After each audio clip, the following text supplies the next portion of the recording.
Hello बच्चों, चलिए प्रश्न पढ़ते हैं। प्रश्न दिया है सूरजमुखी के भ्रूण में होते हैं विकल्प ए एक बीजपत्र, विकल्प बी कई बीजपत्र, विकल्प सी द्विबीजपत्र, विकल्प डी कोई बीजपत्र नहीं।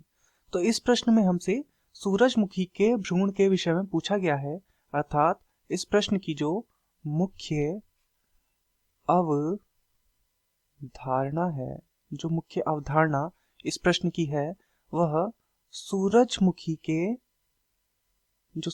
का जो पौधा होता है उसमें जो भ्रूण होता है उसके विषय में है। तो सूरजमुखी के भ्रूण के विषय में इस प्रश्न की मुख्य अवधारणा है। तो चलिए सूरजमुखी के भ्रूण को समझते हैं कि ये किस प्रकार से होता है। तो सबसे पहले सूरजमुखी को देखते हैं। सूरजमुखी जो है वो कंपोजिटी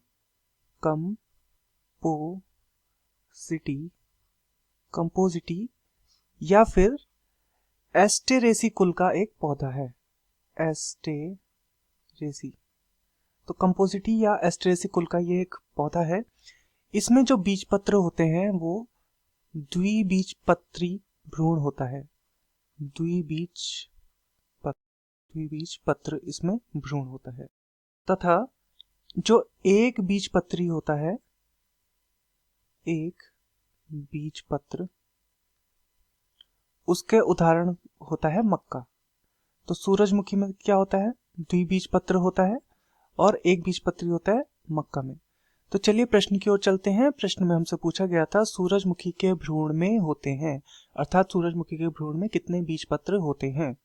तो विकल्प ए है एक बीजपत्र, तो नहीं, एक बीजपत्र इसमें नहीं होता क्योंकि एक बीजपत्र का उदाहरण है मक्का। तो ये जो विकल्प है विकल्प ए ये गलत हो गया। विकल्प बी कई बीजपत्र, नहीं, कई बीजपत्र नहीं होते, इसमें सिर्फ दो बीजपत्र होते हैं। विकल्प सी है द्विबीजपत्र, तो ये विकल्प बिल्कुल सही है। विकल्प डी कोई बीजपत्र नहीं, तो बिल्कुल गलत क्योंकि इसमें दो बीजपत्र होते हैं। तो दिए गए प्रश्न का सही उत्तर होगा विकल्प सी द्विबीजपत्र। मैं आशा करता हूं आपकी यह समझ में आया होगा। धन्यवाद।